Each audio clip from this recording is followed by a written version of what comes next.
Local news for Thursday the 3rd of August. The latest monthly QV House Price Index shows nationwide residential property values for July increased 6.4% over the past year, which is the slowest annual rate since February 2015. Most provincial areas of the North Island continue to see relatively strong value growth, with some of the strongest value growth seen in Carterton and South Wairarapa. In June, Masterton saw 41 property sales, with Carterton 28 and South Wairarapa 23. Changeability is the new name of an organisation that's creating real change in the Wairarapa.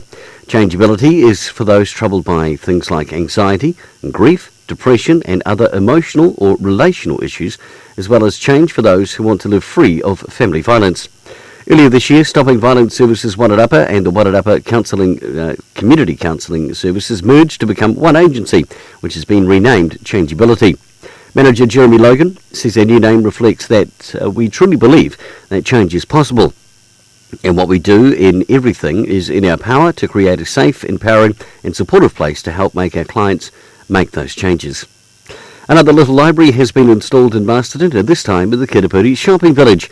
The newest addition adds to the 6 that are already placed around Masterton, from Lansdowne to Solway, with another 2 planned to be installed soon. And in sport, tonight's netball, Harcourts take on St Matthews, while tomorrow night Gladstone Black play Celtic and Waikol take on Carterton Red. The 2017 Trust House Netball Awards with guest speaker Irene Van Dyke will take place on the 12th of September at the Copthorne Solway Park, with tickets available from the netball courts from this Saturday.